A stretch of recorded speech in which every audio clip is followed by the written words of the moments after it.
Spanish Civil War. The Spanish Civil War was a military conflict fought from 1936 to 1939 between the Republicans and the Nationalists. Republicans were loyal to the left-leaning Popular Front government of the Second Spanish Republic, and consisted of various socialist, communist, separatist, anarchist, and Republican parties, some of which had opposed the government in the pre-war period. The opposing Nationalists were an alliance of Falangists, monarchists, conservatives, and traditionalists led by a military junta among whom General Francisco Franco quickly achieved a preponderant role. Due to the international political climate at the time, the war had many facets and was variously viewed as class struggle, a religious struggle, a struggle between dictatorship and republican democracy, between revolution and counter-revolution, and between fascism and communism.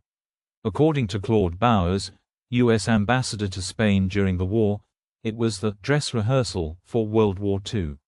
The Nationalists won the war, which ended in early 1939, and ruled Spain until Franco's death in November 1975. The war began after the partial failure of the coup d'état of July 1936 against the Republican government by a group of generals of the Spanish Republican Armed Forces, with General Emilio Mola as the primary planner and leader and General José Sanjurjo as a figurehead. The government at the time was a coalition of Republicans, supported in the Cortes by communist and socialist parties, under the leadership of center-left President Manuel Azaña. The nationalist faction was supported by several conservative groups, including CEDA, monarchists, including both the opposing Alfonsists and the religious conservative Carlists, and the Falange Española de las Jones, a fascist political party. The coup was supported by military units in Morocco, Pamplona, Burgos, Zaragoza, Valladolid, Cadiz, Córdoba, Malaga, and Seville. However, rebelling units in almost all important cities, such as Madrid, Barcelona, Valencia, Bilbao, Murcia, and Almería, did not gain control. Those cities remained in the hands of the government, leaving Spain militarily and politically divided. The Nationalists and the Republican government fought for control of the country. The Nationalist forces received munitions, soldiers, and air support from Fascist Italy and Nazi Germany, while the Republican side received support from the Soviet Union and Mexico. Other countries, such as the United Kingdom, France, and the United States, continued to recognize the Republican government but followed an official policy of non-intervention. Despite this policy, tens of thousands of citizens from non-interventionist countries directly participated in the conflict. They fought mostly in the pro-Republican international brigades, which also included several thousand exiles from pro-nationalist regimes. Smaller numbers of pro-Republican international volunteer fighters fought in the POUM, the CNT and the UGT. After the deaths of José Sanjurjo on July 20, 1936, Manuel Godard López on August 12, 1936, and Emilio Mola on June 3, 1937, Franco gradually emerged as the primary leader of the nationalist side. The Nationalists advanced from their strongholds in the south and west, capturing most of Spain's northern coastline in 1937. They also besieged Madrid and the area to its south and west for much of the war. After much of Catalonia was captured in 1938 and 1939, and Madrid cut off from Barcelona, the Republican military position became hopeless. Following the fall without resistance of Barcelona in January 1939, the Francoist regime was recognized by France and the United Kingdom in February 1939.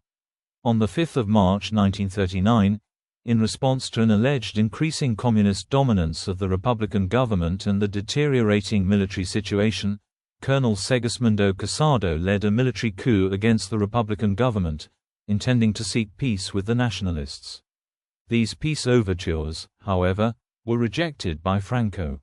Following internal conflict between Republican factions in Madrid in the same month, Franco entered the capital and declared victory on 1 April 1939. Hundreds of thousands of Spaniards fled to refugee camps in southern France. Those associated with the losing Republicans who stayed were persecuted by the victorious Nationalists. Franco established a dictatorship in which all right-wing parties were fused into the structure of his regime. The war became notable for the passion and political division it inspired worldwide and for the many atrocities that occurred. Organized purges occurred in territory captured by Franco's forces so they could consolidate their future regime. Mass executions on a lesser scale also took place in areas controlled by the Republicans, with the participation of local authorities varying from location to location. Background: absolutism and liberalism. The 19th century was a turbulent time for Spain. Those in favor of reforming the Spanish government vied for political power with conservatives who intended to prevent such reforms from being implemented. In a tradition that started with the Spanish Constitution of 1812, many liberals sought to curtail the authority of the Spanish monarchy as well as to establish a nation-state under the ideology and philosophy that they believed in. The reforms of 1812 were short-lived as they were almost immediately overturned by King Ferdinand VII when he dissolved the aforementioned constitution. This ended the triennial liberal government. 12 successful coups were carried out between 1814 and 1874. There were several attempts to realign the political system to match social reality. Until the 1850s, the economy of Spain was primarily based on agriculture. There was little development of a bourgeois industrial or commercial class. The land-based oligarchy remained powerful. A small number of people held large estates called latifundia as well as all of the important positions in government. The mid-century Carlist Wars, fought by the Carlist movement to establish an alternative branch of the Bourbon dynasty, further destabilized the Spanish monarchy. Glorious Revolution and First Republic. In 1868, popular uprisings led to the overthrow of Queen Isabella II of the House of Bourbon. Two distinct factors led to the uprisings: a series of urban riots and a liberal movement within the middle classes and the military, led by General Joan Prim, which was concerned about the ultra-conservatism of the monarchy. In 1873, Isabella's replacement, King Amadeo I of the House of Savoy, abdicated due to increasing political pressure, and the short-lived First Spanish Republic was proclaimed. The Republic was marred with political instability and conflicts and was quickly overthrown by a coup d'état by General Arsenio Martínez Campos in December 1874, after which the Bourbons were restored to the throne in the figure of Alfonso XII, Isabella's son. Restoration. After the Restoration, Carlists and anarchists emerged in opposition to the monarchy.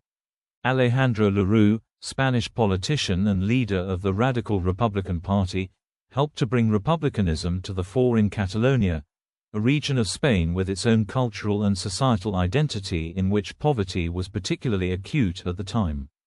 Conscription was a controversial policy that was eventually implemented by the government of Spain.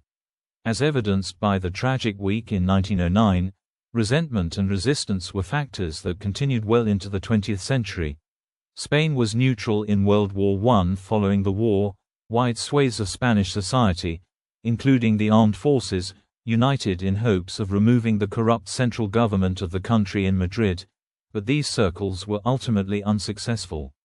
Popular perception of communism as a major threat significantly increased during this period. Dictatorship of Primo de Rivera. In 1923, a military coup brought Miguel Primo de Rivera to power. As a result, Spain transitioned to government by military dictatorship. Support for the Rivera regime gradually faded, and he resigned in January 1930. He was replaced by General Damaso Berenguer, who was in turn himself replaced by Admiral Juan Bautista Aznar Cabanas. Both men continued a policy of rule by decree. There was little support for the monarchy in the major cities. Consequently, King Alfonso XIII of Spain relented to popular pressure and called municipal elections for 12 April 1931. Left-wing entities such as the Socialist and Liberal Republicans won almost all the provincial capitals and, following the resignation of Aznar's government, Alfonso XIII fled the country. At this time, the Second Spanish Republic was formed. This republic remained in power until the beginning of the Civil War 5 years later. Second Republic. The Revolutionary Committee headed by Nicetú Alcalá Zamora became the provisional government, with Alcalá Zamora himself as president and head of state. The Republic had broad support from all segments of society. In May 1931, an incident in which a taxi driver was attacked outside a monarchist club sparked anti-clerical violence throughout Madrid and southwest portion of the country. The slow response on the part of the government disillusioned the right and reinforced their view that the Republic was determined to persecute the Church.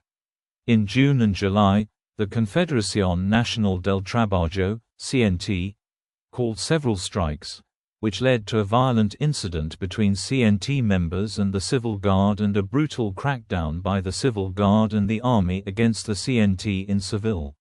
This led many workers to believe the Second Spanish Republic was just as oppressive as the monarchy, and the CNT announced its intention of overthrowing it via revolution. Constituent Cortes and left-wing government, 1931 to 1933. Elections in June 1931 returned a large majority of Republicans and Socialists. With the onset of the Great Depression, the government tried to assist rural Spain by instituting an 8-hour day and redistributing land tenure to farm workers. The rural workers lived in some of the worst poverty in Europe at the time, and the government tried to increase their wages and improve working conditions. This estranged small and medium landholders who used hired labor. The law of municipal boundaries forbade owners from hiring workers outside their locality. When some localities had labor shortages, the law shut out workers seeking extra income as pickers. Newly established labor arbitration boards regulated salaries, contracts, and working hours, but were more favorable to workers than employers. A decree in July 1931 increased overtime pay, and several laws in late 1931 restricted whom landowners could hire. Other efforts included decrees limiting the use of machinery, efforts to create a monopoly on hiring, strikes, and efforts by unions to limit women's employment, all done to preserve a labor monopoly for their members. Class struggle intensified as landowners turned to counter-revolutionary organizations and local oligarchs. Strikes, workplace theft, arson, robbery and assaults on shops, strikebreakers, employers and machines became increasingly common. Ultimately, the reforms of the Republican Socialist government alienated as many people as they pleased. Republican Manuel Azaña became Prime Minister of a minority government in October 1931. Fascism remained a reactive threat, and it was facilitated by controversial reforms to the military. In December, a new reformist, liberal and democratic constitution was declared. It included strong provisions enforcing a broad secularization of the Catholic country, which included the abolition of Catholic schools and charities, a move which was met with opposition. At this point, once the Constituent Assembly had fulfilled its mandate of approving a new constitution, but fearing an increasing popular opposition, the radical and socialist majority postponed the regular elections, prolonging their time in power for 2 more years. Díaz's Republican government initiated numerous reforms to, in their view, modernize the country. In 1932, the Jesuits were banned and their property was confiscated, the army was reduced, landowners were expropriated. Home rule was granted to Catalonia, with a local parliament and a president of its own. In June 1933, Pope Pius XI issued the encyclical Dilectissima Nobis, on oppression of the Church of Spain, raising his voice against the persecution of the Catholic Church in Spain. Right-wing government, 1933 to 1936. In November 1933, the right-wing parties won the general election. The causal factors were increased resentment of the incumbent government caused by a controversial decree implementing land reform, by the Casas Viejas incident, and the formation of a right-wing alliance, Spanish Confederation of Autonomous Right-Wing Groups, CIDA. Another factor was the recent enfranchisement of women, most of whom voted for center-right parties. According to Stanley G. Payne and Jesus Palacios Tapias, left Republicans attempted to have Nicetú Alcalá Zamora cancel the electoral results but did not succeed. Despite CEDA's electoral victory, President Alcalá Zamora declined to invite its leader, Gil Robles, to form a government, fearing CEDA's monarchist sympathies and proposed changes to the constitution. Instead, he invited the radical Republican Party's Alejandro Lerroux to do so. Despite receiving the most votes, CEDA was denied cabinet positions for nearly a year. Events in the period after November 1933, called the Black Biennium, seemed to make a civil war more likely. Alejandro Lerroux of the Radical Republican Party, RRP, formed a government, reversing changes made by the previous administration and granting amnesty to the collaborators of the unsuccessful uprising by General José Sanjao in August 1932. Some monarchists joined with the then fascist nationalist Falange Española y de las Jones, Falange, to help achieve their aims. Open violence occurred in the streets of Spanish cities, and militancy continued to increase, reflecting a movement towards radical upheaval, rather than peaceful democratic means as solutions. A small insurrection by anarchists occurred in December 1933 in response to CEDA's victory, in which around 100 people died. After a year of intense pressure, CEDA, the party with the most seats in parliament, finally succeeded in forcing the acceptance of 3 ministries. The Socialists, PSOE, and Communists reacted with an insurrection for which they had been preparing for 9 months.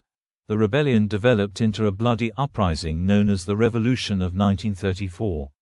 Fairly well-armed revolutionaries managed to take the whole province of Asturias, murdering numerous policemen, clergymen and civilians, destroying religious buildings including churches, convents and part of the university at Oviedo. Rebels in the occupied areas proclaimed revolution for the workers and abolished the existing currency.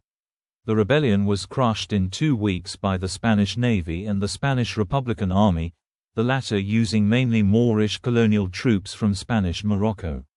Aznar was in Barcelona that day, and the Lerroux-Cida government tried to implicate him. He was arrested and charged with complicity.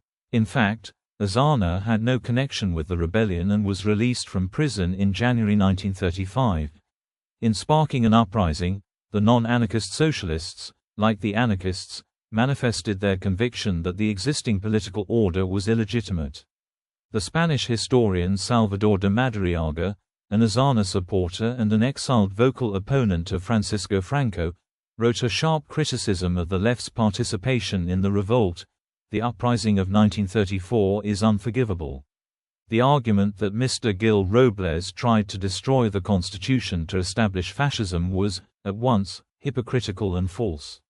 With the rebellion of 1934, the Spanish left lost even the shadow of moral authority to condemn the rebellion of 1936. Reversals of land reform resulted in expulsions, firings and arbitrary changes to working conditions in the central and southern countryside in 1935, with landowners' behavior at times reaching genuine cruelty, which included violence against farm workers and socialists, causing several deaths. One historian argued that the behavior of the right in the southern countryside was one of the main causes of hatred during the Civil War and possibly even the Civil War itself.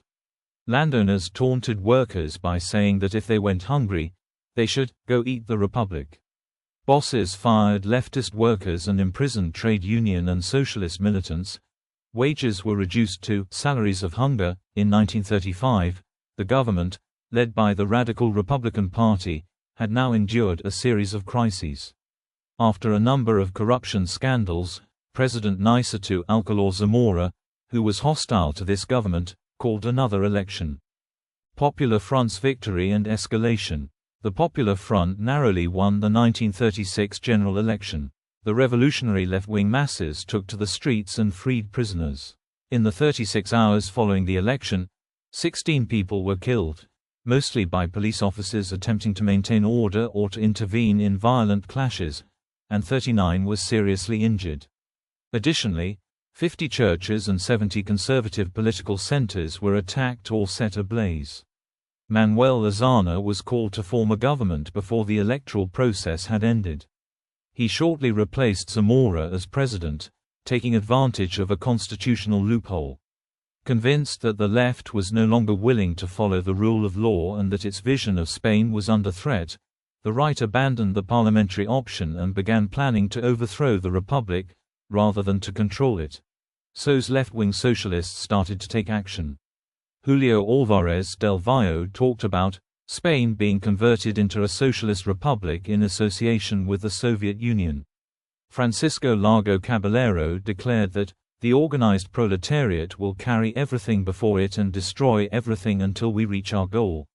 The country had rapidly become anarchic. Even the staunch socialist Indalecio Prieto, at a party rally in Cuenca in May 1936, complained, "We have never seen so tragic a panorama or so great a collapse as in Spain at this moment. Abroad, Spain is classified as insolvent. This is not the road to socialism or communism but to desperate anarchism without even the advantage of liberty." The disenchantment with Azarna's ruling was also voiced by Miguel de Unamuno, a Republican and one of Spain's most respected intellectuals who, in June 1936, told a reporter who published his statement in El Adelanto that President Manuel Azarna should commit suicide as a patriotic act. Laia Balcals observes that polarization in Spain just before the coup was so intense that physical confrontations between leftists and rightists were a routine occurrence in most localities. 6 days before the coup occurred, there was a riot between the two in the province of Teruel. Balcals notes that Spanish society was so divided along left-right lines that the monk Hilari Ragua stated that in his parish, instead of playing cops and robbers, children would sometimes play leftists and rightists. Within the first month of the Popular Front's government, nearly a quarter of the provincial governors had been removed due to their failure to prevent or control strikes. Illegal land occupation, political violence and arson. The Popular Front government was more likely to prosecute rightists for violence than leftists who committed similar acts. Between February and July, approximately 300 to 400 deaths occurred from political violence, while hundreds of churches, religious buildings and monuments were destroyed, damaged, or vandalized. Azarna was hesitant to use the army to shoot or stop rioters or protesters as many of them supported his coalition. On the other hand, he was reluctant to disarm the military as he believed he needed them to stop insurrections from the extreme left. Illegal land occupation became widespread. Poor tenant farmers knew the government was disinclined to stop them.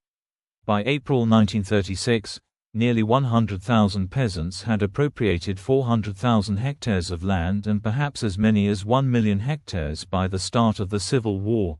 For comparison, the 1931–33 land reform had granted only 6,000 peasants 45,000 hectares. As many strikes occurred between April and July as had occurred in the entirety of 1931. Workers increasingly demanded less work and more pay. Social crimes, refusing to pay for goods and rent, became increasingly common by workers, particularly in Madrid. In some cases, this was done in the company of armed militants. Conservatives, the middle classes, businessmen and landowners became convinced that revolution had already begun. Prime Minister Santiago Casares Quiroga ignored warnings of a military conspiracy involving several generals, who decided that the government had to be replaced to prevent the dissolution of Spain. Both sides had become convinced that, if the other side gained power, it would discriminate against their members and attempt to suppress their political organizations. Military coup. Background. Shortly after the Popular Front's victory in the 1936 election, groups of officers, both active and retired, got together to discuss a coup. By the end of April, General Emilio Mola emerged as the leader of a national conspiracy network. The Republican government reacted by reshuffling suspect generals from influential posts. Azarna, however, acutely aware that as he did so, the army still served as a possible buffer to leftist power brokers threatening his government. Franco was sacked as chief of staff and transferred to command of the Canary Islands. Manuel Godard Lopez was removed as inspector general and made general of the Balearic Islands. Mola was moved from head of the Army of Africa to commander of Pamplona. This latter reassignment, however, allowed Mola to direct the mainland uprising, General José Sanjao became the figurehead of the operation and helped reach an agreement with the Carlists. Mola was chief planner and second in command. José Antonio Primo de Rivera was put in prison in mid-March to restrict the Falange. However, government actions were not as thorough as they might have been, and warnings by the Director of Security and other figures were not acted upon. The revolt was devoid of ideology. The goal was to put an end to anarchical disorder. Mola's plan for the new regime was a republican dictatorship, modeled after Salazar's Portugal and along the lines of being semi-pluralist authoritarian, rather than fascist totalitarian. The initial government would be an all-military directory, which would create a strong and disciplined state. Sanjao would be the head of this new regime, due to being liked and respected within the military, though his position would be symbolic due to his lack of political talent. The 1931 constitution would be suspended, replaced by a new constituent parliament, which would be chosen by a new politically purged electorate, who would vote on the issue of republic versus monarchy. Liberal elements would remain, such as separation of church and state as well as freedom of religion. Agrarian issues would be solved by regional commissioners on the basis of smallholdings, but collective cultivation would be permitted in some circumstances. Legislation prior to February 1936 would be respected. Violence would be required to destroy opposition to the coup, though it seems Mola did not envision the mass atrocities and repression that would manifest during the Civil War. Of particular importance to Mola was ensuring the revolt was an army affair, not subject to special interests, ensuring the position of the armed forces as the basis for the new state. However, the separation of church and state was forgotten once the conflict assumed the dimension of a war of religion, and military authorities increasingly deferred to the church and to the expression of Catholic sentiment. Mola's program was vague and only a rough sketch, and there were disagreements among coupists about their vision. On the 12th of June, Prime Minister Casares Quiroga met General Juan Yeague, who falsely convinced Casares of his loyalty to the Republic. Mola began planning in the spring. Franco was a key player because of his prestige as a former director of the military academy and as the man who suppressed the Asturian miners' strike of 1934. He was respected in the Army of Africa, the army's toughest troops. He wrote a cryptic letter to Casares on the 23rd of June, suggesting the military was disloyal, but could be restrained if he were put in charge. Casares did nothing, failing to arrest or buy off Franco. With the help of the British intelligence agents, the rebels chartered a Dragon Rapide aircraft to transport Franco from the Canary Islands to Spanish Morocco. Franco arrived in Morocco on the 19th of July. Franco was offered this position as Mola's planning for the coup had become increasingly complex and it did not look like it would be as swift as he hoped, instead likely turning into a miniature civil war that would last weeks. Mola had concluded troops in Spain were insufficient and it would be necessary to use elite units from North Africa, something Franco had always believed would be necessary. On the 12th of July 1936, Falangists in Madrid killed police officer Lieutenant José Castillo of the Guardia de Asalto, assault guard. Castillo was a Socialist Party member who was giving military training to the UGT youth. Castillo had led the assault guards that violently suppressed the riots after the funeral of Guardia Civil Lieutenant Anastasio de los Reyes. Assault guard Captain Fernando Condes was a friend of Castillo. The next day, after getting the approval of the Minister of Interior to illegally arrest members of Parliament, he led his squad to arrest José María Gil Robles y Quinones, founder of CEDA, as a reprisal for Castillo's murder, but he was not at home, so they went to the house of José Calva Sotelo, a Spanish monarchist and prominent parliamentary conservative. Luis Cuenca, a member of the arresting group and a socialist who was known as the bodyguard of PSOE leader Indalecio Prieto, summarily executed Sotelo. Reprisals followed.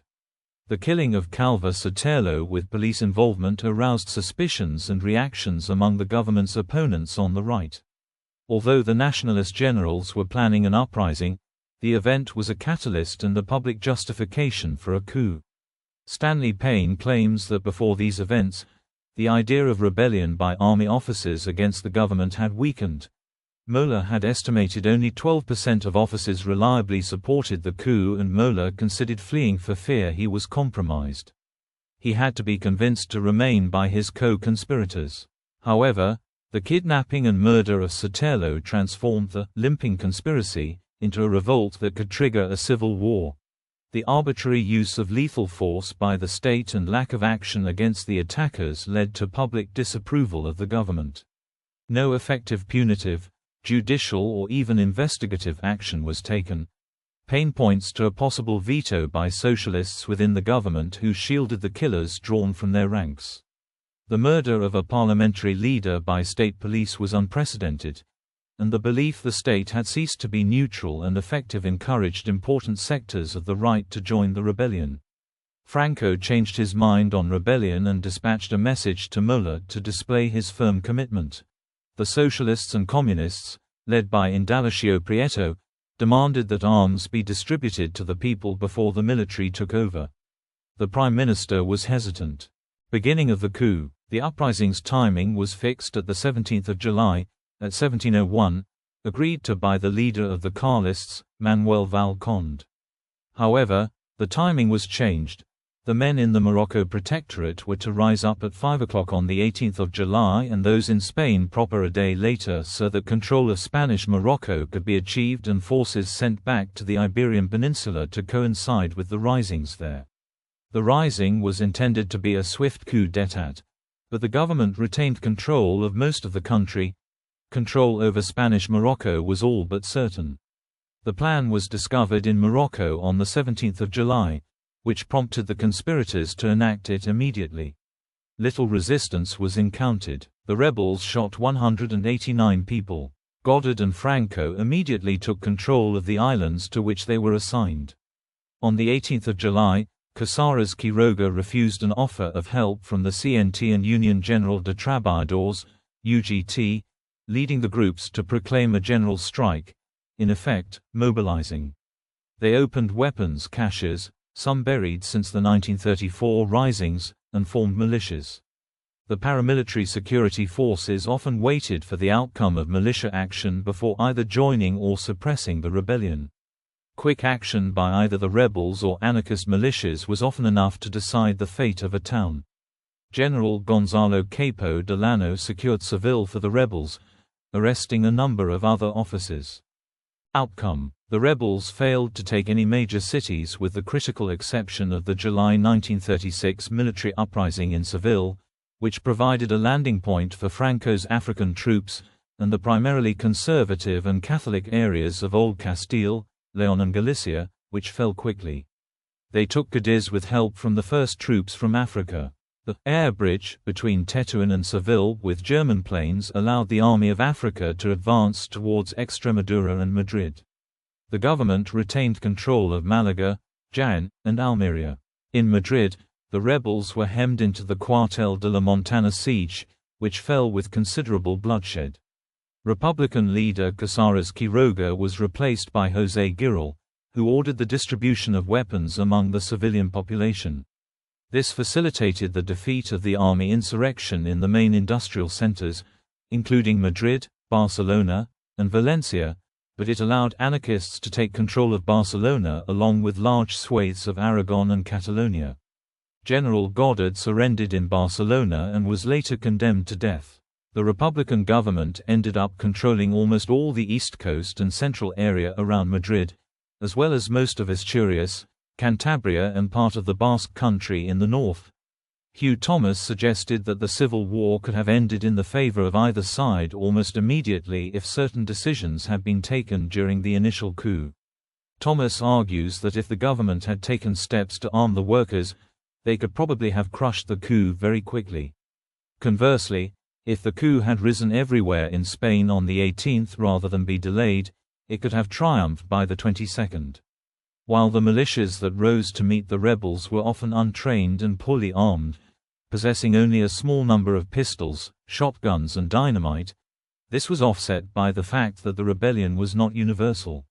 In addition, the Falangists and Carlists were themselves often not particularly powerful fighters either.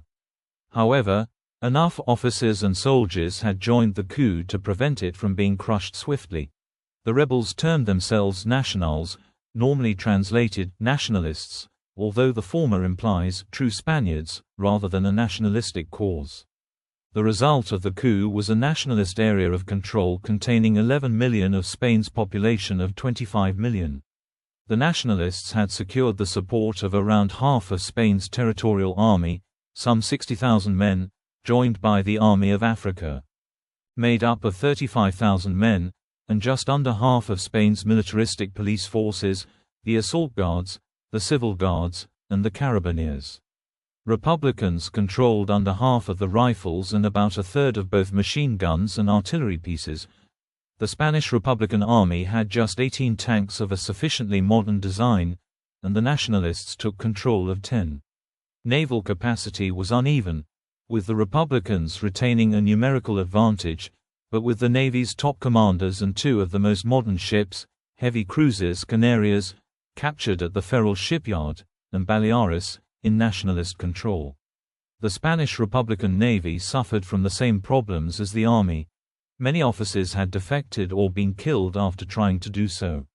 Two-thirds of air capability was retained by the government. However, the whole of the Republican Air Force was very outdated. Combatants. The war was cast by Republican sympathizers as a struggle between tyranny and freedom, and by nationalist supporters as communist and anarchist red hordes versus Christian civilization. Nationalists also claimed they were bringing security and direction to an ungoverned and lawless country. Spanish politics, especially on the left, was quite fragmented. On the one hand, socialists and communists supported the Republic, but on the other, during the Republic, anarchists had mixed opinions, though both major groups opposed the nationalists during the Civil War. The latter, in contrast, were united by their fervent opposition to the Republican government and presented a more unified front. The coup divided regular forces fairly evenly. Out of some 66,000 military actually under arms in July 1936, including the Army of Africa and the Navy, excluding soldiers in service but on leave during the coup, some 52%, 34,000, were in the Republican zone and 48%, 32,000, in the nationalist one. Out of some 66,000 men in other armed services, Guardia Civil, Guardia de Asalto, Carabineros, some 59%, 39,000, joined the Loyalists and some 41%, 27,000, joined the rebels. In total, out of some 132,000 armed and uniformed men actually in service, some 55%, 73,000, seemed available to the Loyalists and some 45%, 59,000, to the rebels. However, one popular work claims that the Loyalists controlled 90,000 men and the rebels controlled some 130,000. During the first few months, both armies were joined in high numbers by volunteers, Nationalists by some 100,000 men and Republicans by some 120,000. From August, both sides launched their own, similarly scaled conscription schemes, resulting in further massive growth of their armies. Finally, the final months of 1936 saw the arrival of foreign troops, international brigades joining the Republicans and Italian Corpo Truppi Volontari, CTV, German Legion Condor and Portuguese Viriatos joining the Nationalists. The result was that in April 1937 there were some 360,000 soldiers in the Republican ranks and some 290,000 in the Nationalist ones. The armies kept growing. The principal source of manpower was conscription. Both sides continued and expanded their schemes, the Nationalists drafting more aggressively, and there was little room left for volunteering. Foreigners contributed little to further growth. On the Nationalist side, the Italians scaled down their engagement, while on the Republican side, the influx of new interbrigadistas did not cover losses on the front. At the turn of 1937–1938, each army numbered about 700,000. Throughout 1938, the principal if not exclusive source of new men was a draft. At this stage it was the Republicans who conscripted more aggressively, and only 47% of their combatants were in age corresponding to the nationalist conscription age limits. Just prior to the Battle of Ebro, Republicans achieved their all-time high, slightly above 800,000, yet nationalists numbered 880,000. The Battle of Ebro, fall of Catalonia and collapsing discipline caused a great shrinking of Republican troops. In late February 1939, their army was 400,000 compared to more than double that number of nationalists. In the moment of their final victory, nationalists commanded over 900,000 troops. The total number of Spaniards serving in the Republican forces was officially stated as 917,000. Later scholarly work estimated the number as well over 1 million men, though other studies claimed the Republican total of 1.75 million, including non-Spaniards, and 27 age groups, ranging from 18 to 44 years old. The total number of Spaniards serving in the nationalist units is estimated between nearly 1 million men and 1.26 million, including non-Spaniards, which comprised 15 age groups, ranging from 18 to 32 years old. Republicans. Only two countries openly and fully supported the Republic, the Mexican government and the USSR. From them, especially the USSR, the Republic received diplomatic support, volunteers, weapons and vehicles. Other countries remained neutral. This neutrality faced serious opposition from sympathizers in the United States and United Kingdom, and to a lesser extent in other European countries and from Marxists worldwide. This led to formation of the International Brigades, thousands of foreigners of all nationalities who voluntarily went to Spain to aid the Republic in the fight. They meant a great deal to morale but militarily were not very significant. The Republic's supporters within Spain ranged from centrists who supported a moderately capitalist liberal democracy to revolutionary anarchists who opposed the Republic but sided with it against the coup forces. Their base was primarily secular and urban, but also included landless peasants and was particularly strong in industrial regions like Asturias, the Basque Country, and Catalonia. This faction was called variously Leals, loyalists, by supporters, Republicans, the Popular Front, or the government, by all parties, or Los Rojos, the Reds, by their opponents. Republicans were supported by urban workers, agricultural laborers, and parts of the middle class. The conservative, strongly Catholic Basque Country, along with Catholic Galicia and the more left-leaning Catalonia, sought autonomy or independence from the central government of Madrid. The Republican government allowed for the possibility of self-government for the two regions, whose forces were gathered under the People's Republican Army, Ejército Popular Republicano, or EPR, which was reorganized into mixed brigades after October 1936. Historian Stanley Payne argues that the Republicans' diverse combination of movements produced an unusual regime that lacked any exact counterpart elsewhere as it combined libertarian collectivism and regional autonomy with centralization, state control and economic nationalization. Payne argues that Republican Spain was not a democracy, but also not a strict dictatorship, with the four different major left-wing factions remaining relatively autonomous from one another and operating within a semi-pluralist political framework and limited rule of law. A few well-known people fought on the Republican side, such as English writer George Orwell, who wrote Homage to Catalonia, 1938, an account of his experiences in the war, and Canadian thoracic surgeon Norman Bethune, who developed a mobile blood transfusion service for frontline operations.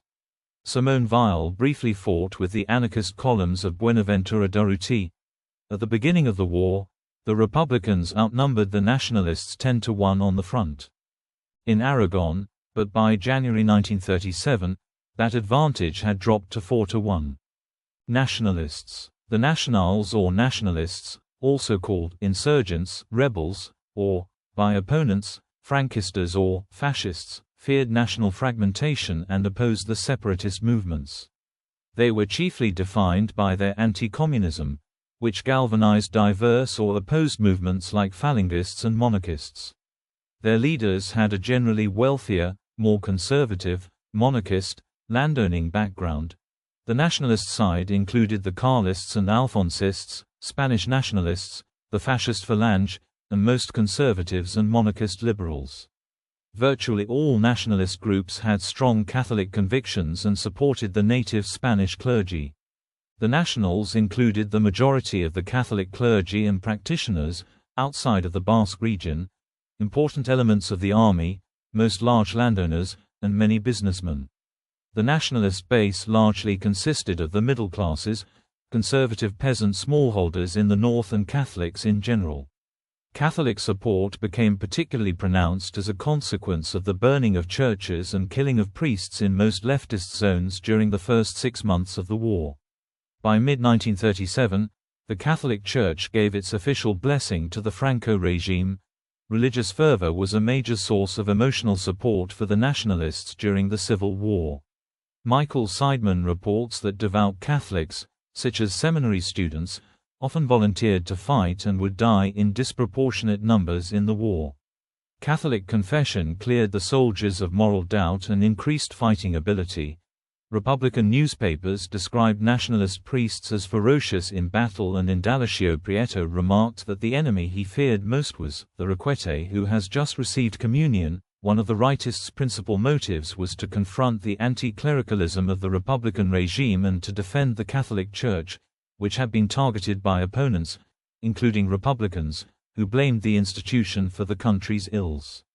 The Church opposed many of the Republicans' reforms, which were fortified by the Spanish Constitution of 1931.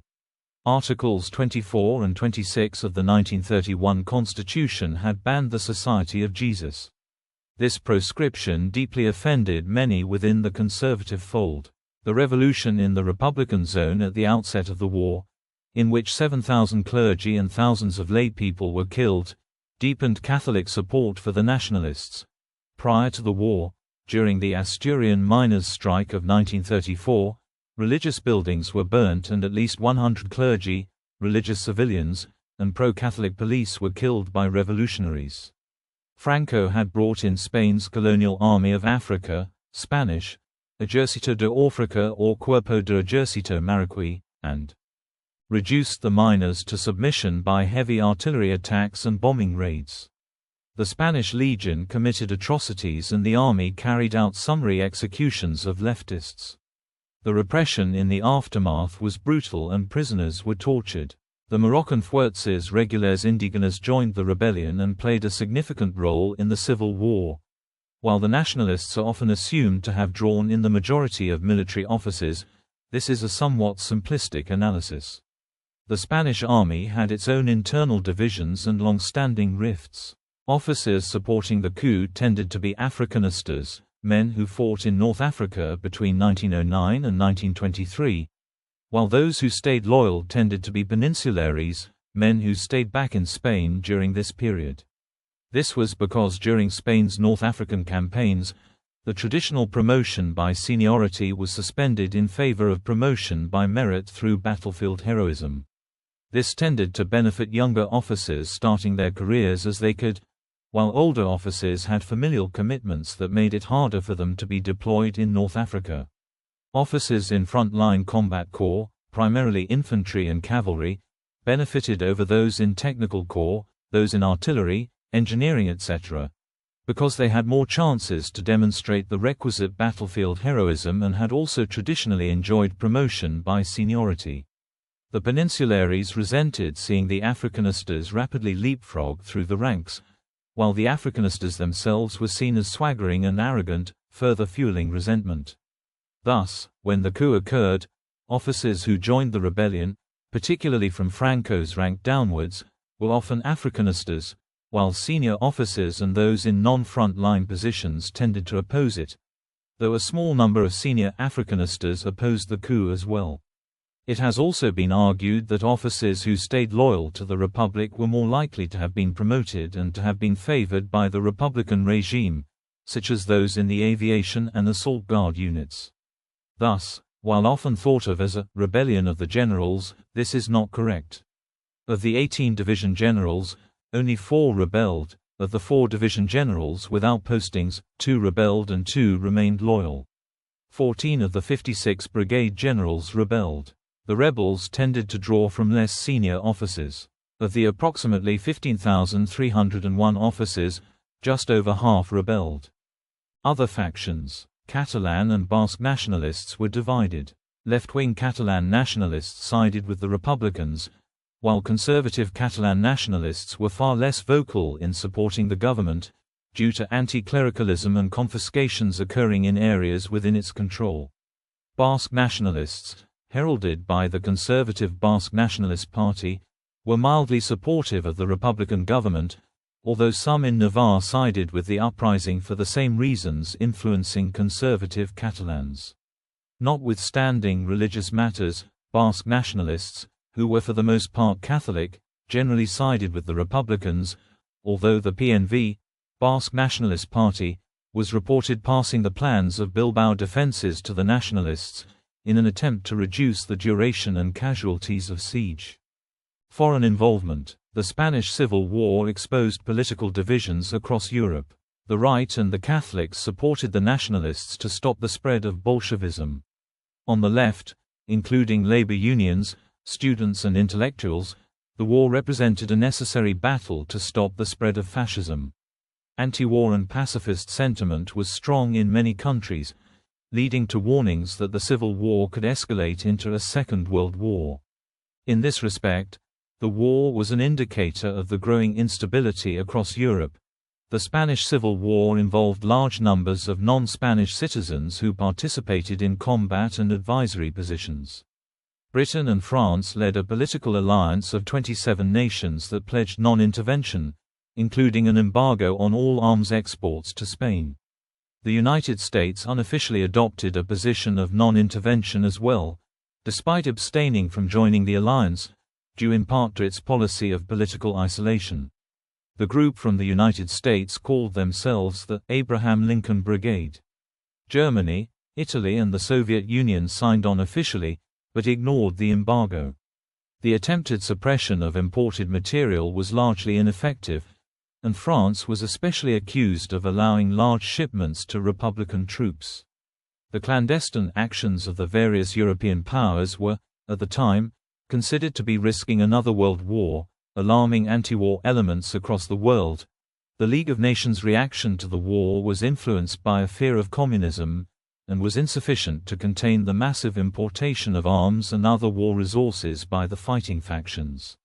Although a non-intervention committee was formed, its policies accomplished very little and its directives were ineffective. Support for the nationalists. Italy. As the conquest of Ethiopia in the Second Italo-Ethiopian War made the Italian government confident in its military power, Benito Mussolini joined the war to secure fascist control of the Mediterranean, supporting the nationalists to a greater extent than Nazi Germany did. The Royal Italian Navy, Italian, Regia Marina, played a substantial role in the Mediterranean blockade, and ultimately Italy supplied machine guns, artillery, aircraft, tankettes, the Aviazione Legionaria, and the Corpo Truppi Volontari, CTV, to the nationalist cause. The Italian CTV would, at its peak, supply the nationalists with 50,000 men. Italian warships took part in breaking the Republican Navy's blockade of nationalist-held Spanish Morocco and took part in naval bombardment of Republican-held Malaga, Valencia, and Barcelona. In addition, the Italian Air Force made air raids of some note, targeting mainly cities and civilian targets. These Italian commitments were heavily propagandized in Italy proper, and became a point of fascist pride. In total, Italy provided the nationalists with 660 planes, 150 tanks, 800 artillery pieces, 10,000 machine guns, and 240,747 rifles. Germany. German involvement began days after fighting broke out in July 1936. Adolf Hitler quickly sent in powerful air units that fought in combat. On the ground, while not deploying formed ground combat forces like those of Italy, Germany did supply several hundred armored vehicles, as well as a number of combat instructors, these efforts ensuring that the nationalists acquired armored capabilities to counter those of the Republican side. The manner of engagement ensured that the war provided combat experience with the latest technology for the German military. However, the intervention also posed the risk of escalating into a world war for which Hitler was not ready. Therefore, he limited his aid, and instead encouraged Benito Mussolini to send in large Italian ground units, which did engage in land battles. A crucial element of Nazi Germany's actions was the formation of the multitasking Condor Legion, a unit composed of volunteers from the Luftwaffe and the German Army, here, from July 1936 to March 1939. The Condor Legion proved to be especially useful in that first year of conflict in operations that included the 1936 Battle of the Toledo, movement of the Army of Africa to mainland Spain in the war's early stages, and later the detachment of the Republican Nobenitos from support by the central government. German operations slowly expanded to include strike targets, most notably, and controversially, the bombing of Guernica, which, on 26 April 1937, killed 200 to 300 civilians. Germany also used the war to test new weapons, such as Luftwaffe Junkers Ju-87 Stukas and Junkers Ju-52 transport trimotors. The Ju-52s used both as transport platforms and as bombers, efforts that showed themselves to be effective. German involvement was further manifested through undertakings such as Operation Ursula, a U-boat undertaking, and contributions from the Kriegsmarine. The Legion spearheaded many nationalist victories, particularly in aerial combat, while Spain further provided a proving ground for German tank tactics. The training which German units provided to the nationalist forces would prove valuable. By the war's end, perhaps 56,000 nationalist soldiers, encompassing infantry, artillery, aerial and naval forces, had been trained by German detachments. Hitler's policy for Spain was shrewd and pragmatic. The minutes of a conference at the Reich Chancellery in Berlin on 10 November 1937 summarized his views on foreign policy regarding the Spanish Civil War. On the other hand, a 100% victory for Franco was not desirable either, from the German point of view. Rather were we interested in a continuance of the war and in the keeping up of the tension in the Mediterranean. Hitler wanted to help Franco just enough to gain his gratitude and to prevent the side supported by the Soviet Union from winning, but not large enough to give the Caudillo a quick victory.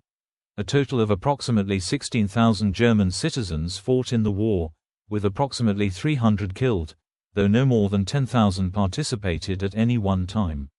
German aid to the nationalists amounted to approximately £43 million, $215 million, in 1939 prices, 15.5% of which was used for salaries and expenses and 21.9% for direct delivery of supplies to Spain, while 62.6% was expended on the Condor Legion. In total, Germany provided the nationalists with 600 planes and 200 tanks. Portugal. The Estado Novo regime of Portuguese Prime Minister António de Oliveira Salazar played an important role in supplying Francisco Franco's forces with ammunition and logistical help. Manuel Azana, president of the embattled Spanish Republic, had financed and armed those seeking to topple Salazar's conservative regime.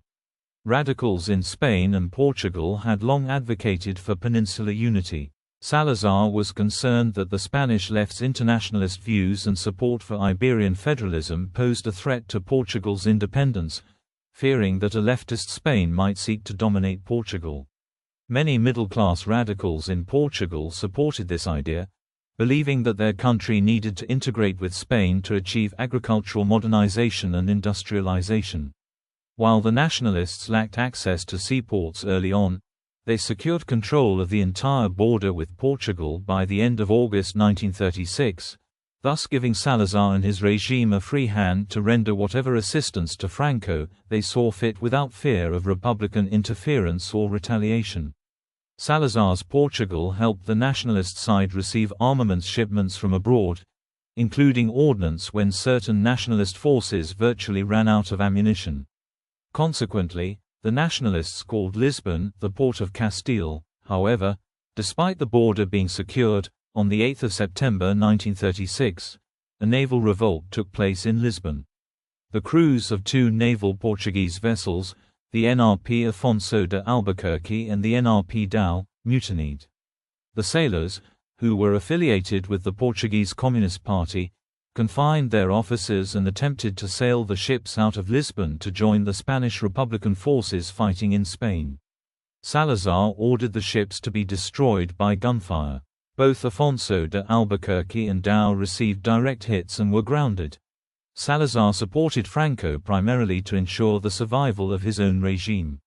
He feared the Republican side would threaten the stability and independence of Portugal. Salazar's strategy was to support Franco in its struggle against the Republic, the preservation of the two Iberian states as independent but in association with the Atlanticist foreign policy of England, and the survival of the Portuguese regime. Despite its discreet direct military involvement, restrained to a somewhat semi-official endorsement by its authoritarian regime, Viriato's Legion volunteer force was organized, but disbanded, due to political unrest. Between 8,000 and 12,000 Salazar's desire to maintain a prudent distance from initiatives that could threaten the image of neutrality that the government sought to maintain at all costs in the eyes of the international community meant that the idea of an exclusively Portuguese volunteer corps was never put into practice. Salazar and the military leadership did not look favorably upon misplaced adventurism and, in general, any plans for direct intervention from which it would be difficult, if not impossible, to clearly distance themselves in front of the International Non-Intervention Committee. The Viriatos were integrated into various units and battle fronts: the Spanish Legion, Phalange militias or requetes, rebel aviation, or regular army brigades, without forming any specific unit. There were also Portuguese militiamen fighting in the defense of the Spanish Republic, although their participation was much smaller.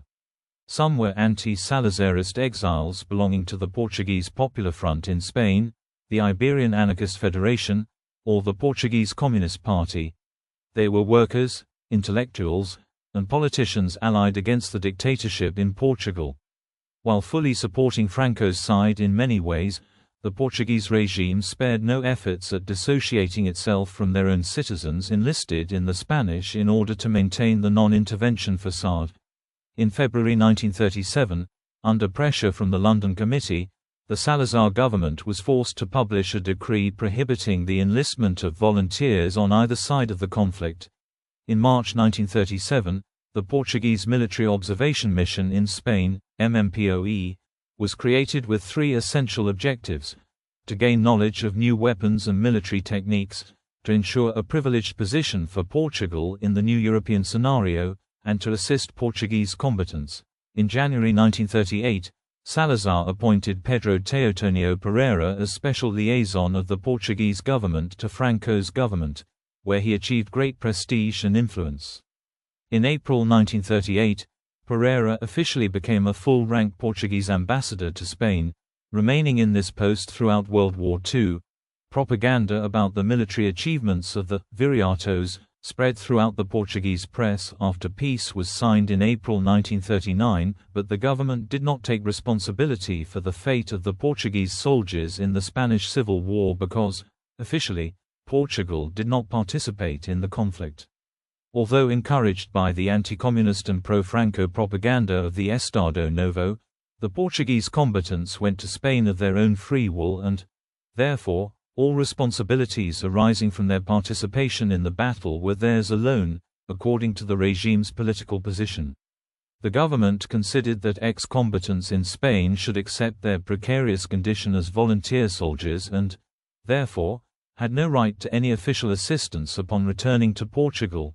Some of the Francoist authorities were ungrateful for the help provided by the Viriatos. Many of those who returned to Portugal after the war were forced to deposit all their savings at the Spanish customs, accused of currency evasion. Portugal was instrumental in providing the Nationalists with organizational skills and reassurance from the Iberian neighbor to Franco and his allies that no interference would hinder the supply traffic directed to the nationalist cause. Just a few days before the end of the Spanish Civil War, on the 17th of March 1939, Portugal and Spain signed the Iberian Pact, a non-aggression treaty that marked the beginning of a new phase in Iberian relations. Meetings between Franco and Salazar played a fundamental role in this new political arrangement.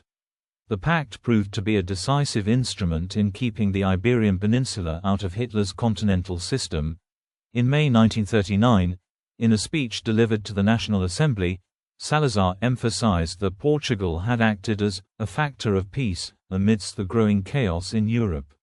He asserted that the country had taken all necessary steps to prevent its neighbor from falling under communist enslavement. Later, Franco spoke of Salazar in glowing terms in an interview in the Le Figaro newspaper. "The most complete statesman, the one most worthy of respect, that I have known is Salazar. I regard him as an extraordinary personality for his intelligence, his political sense and his humility. His only defect is probably his modesty." Others. Romanian volunteers were led by Ion Motor, deputy leader of the Iron Guard, Legion of the Archangel Michael, whose group of 7 legionaries visited Spain in December 1936 to ally their movement with the Nationalists. Despite the Irish government's prohibition against participating in the war, about 600 Irishmen, followers of the Irish political activist and co-founder of the recently created political party of Fine Gael, unofficially called the Blue Shirts, Owen O'Duffy, known as the Irish Brigade, went to Spain to fight alongside Franco. The majority of the volunteers were Catholics, and according to O'Duffy had volunteered to help the Nationalists fight against communism. According to Spanish statistics, 1,052 Yugoslavs were recorded as volunteers, of which 48% were Croats, 23% Slovenes, 18% Serbs, 2.3% Montenegrins and 1.5% Macedonians. Around 150 to 170 White Russians fought for Franco, of whom 19 perished and many more were wounded. Their attempts at creating a separate unit were turned down by the Francoist government. Support for the Republicans. International brigades. On the 26th of July, just 8 days after the revolt had started, an international communist conference was held at Prague to arrange plans to help the Republican government. It decided to raise an international brigade of 5,000 men and a fund of 1 billion francs. At the same time, communist parties throughout the world quickly launched a full-scale propaganda campaign in support of the Popular Front. The Communist International immediately reinforced its activity, sending to Spain its leader Georgi Dimitrov, and Palmiro Togliatti, the chief of the Communist Party of Italy. From August onward, aid started to be sent from Russia. Over 1 ship per day arrived at Spain's Mediterranean ports carrying munitions, rifles, machine guns, hand grenades, artillery and trucks. With the cargo came Soviet agents, technicians, instructors and propagandists. The Communist International immediately started to organize the international brigades with great care to conceal or minimize the communist character of the enterprise and to make it appear as a campaign on behalf of progressive democracy. Attractive names were deliberately chosen, such as Garibaldi Battalion in Italy, the Canadian Mackenzie Papineau Battalion, or Abraham Lincoln Battalion in the United States. Many non-Spaniards, often affiliated with radical communist or socialist entities, joined the international brigades, believing that the Spanish Republic was a front line in the war against fascism. The units represented the largest foreign contingent of those fighting for the Republicans. Roughly 40,000 foreign nationals fought with the brigades, though no more than 18,000 were in the conflict at any given time. They claimed to represent 53 nations. Significant numbers of volunteers came from France, 10,000, Nazi Germany and Austria, 5,000, and Italy, 3,350. More than 1,000 each came from the Soviet Union, the United States, the United Kingdom, Poland, Yugoslavia, Czechoslovakia, Hungary and Canada. The Thalmann Battalion, a group of Germans, and the Garibaldi Battalion, a group of Italians, distinguished their units during the Siege of Madrid. Americans fought in units such as the XV International Brigade, Abraham Lincoln Brigade, while Canadians joined the Mackenzie Papineau Battalion. More than 500 Romanians fought on the Republican side, including Romanian Communist Party members Petra Barilla and Walter Roman. About 145 men from Ireland formed the Connolly Column, which was immortalized by Irish folk musician Christy Moore in the song Viva la Quinta Brigada. Some Chinese joined the brigades.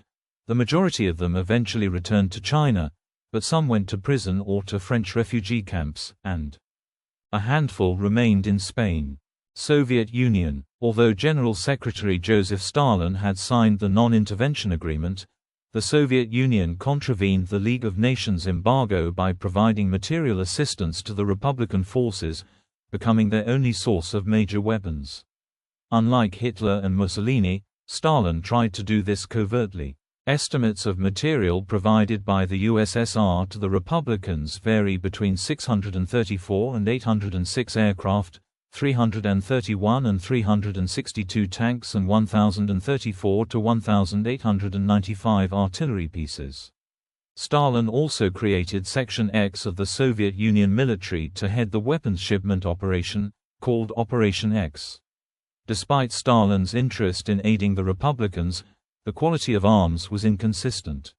Many rifles and field guns provided were old, obsolete or otherwise of limited use, some dated back to the 1860s, but the T-26 and BT-5 tanks were modern and effective in combat. The Soviet Union supplied aircraft that were in current service with their own forces, but the aircraft provided by Germany to the Nationalists proved superior by the end of the war. The movement of arms from Russia to Spain was extremely slow. Many shipments were lost or arrived only partially matching what had been authorized. Stalin ordered shipbuilders to include false decks in the design of ships and, while at sea, Soviet captains used deceptive flags and paint schemes to evade detection by the Nationalists. The USSR sent 2,000 to 3,000 military advisors to Spain. While the Soviet commitment of troops was fewer than 500 men at a time, Soviet volunteers often operated Soviet-made tanks and aircraft, particularly at the beginning of the war. The Spanish commander of every military unit on the Republican side was attended by a commissar politico of equal rank, who represented Moscow. The Republic paid for Soviet arms with official Bank of Spain gold reserves, 176 tons of which was transferred through France and 510 directly to Russia, which was called Moscow Gold. Also, the Soviet Union directed communist parties around the world to organize and recruit the international brigades. Another significant Soviet involvement was the activity of the People's Commissariat for Internal Affairs, NKVD, inside the Republican rearguard. Communist figures including Vittorio Vidali, Comandante Contreras, Josef Grigolovich, Mikhail Koltsov and, most prominently, Alexander Mikhailovich Orlov led operations that included the murders of Catalan anti-Stalinist communist politician Andres Nin, the socialist journalist Mark Rain, and the independent left-wing activist José Robles. Other NKVD-led operations were the murder of the Austrian member of the international left opposition and Trotskyist, Kurt Landau, and the shooting down, in December 1936, of the French aircraft in which the delegate of the International Committee of the Red Cross, ICRC, Georges Henny, carried extensive documentation on the Paracuelos massacres to France. Poland. Polish arms sales to Republican Spain took place between September 1936 and February 1939. Politically, Poland did not support any of the Spanish Civil War sides, though over time the Warsaw government increasingly tended to favor the Nationalists. Sales to the Republicans were motivated exclusively by economic interest. Since Poland was bound by non-intervention obligations, Polish governmental officials and the military disguised sales as commercial transactions mediated by international brokers and targeting customers in various countries, principally in Latin America. There are 54 shipments from Danzig and Gdynia identified. Most hardware were obsolete and worn-out second-rate weapons, though there were also some modern arms delivered. All were 20 to 30% overpriced. Polish sales amounted to $40 million and constituted some 5 to 7% of overall Republican military spendings, though in terms of quantity certain categories of weaponry, like machine guns, might have accounted for 50% of all arms delivered. After the USSR, Poland was the second largest arms supplier for the Republic. After the USSR, Italy and Germany, Poland was the fourth largest arms supplier to war-engulfed Spain. Greece. Greece was officially neutral during the war. It maintained formal diplomatic relations with the Republic, though the Metaxas dictatorship sympathized with the Nationalists. The country joined the non-intervention policy in August 1936, yet from the onset the Athens government connived at arms sales to both sides. The official vendor was Perkel or Greek Powder and Cartridge Company, GPCC, and the key personality behind the deal was the GPCC head, Prodromos Bodisakis Athanasiadis. The company partially took advantage of the earlier Schacht Plan, a German-Greek credit agreement which enabled Greek purchases from Rheinmetall Borsig. Some of German products were later re-exported to Republican Spain. However, GPCC was selling its own arms, as the company operated a number of factories, and partially thanks to Spanish sales it became the largest company in Greece. Most of Greek sales went to the Republic. On part of the Spaniards, the deals were negotiated by Grigory Rosenberg, son of well-known Soviet diplomat, and Morshimo José Khan Musserborn, the Spanish representative in the Thessaloniki consulate. Shipments set off usually from Piraeus, were camouflaged at a deserted island, and with changed flags they proceeded officially to ports in Mexico. It is known that sales continued from August 1936 at least until November 1938. Exact number of shipments is unknown, but it remained significant.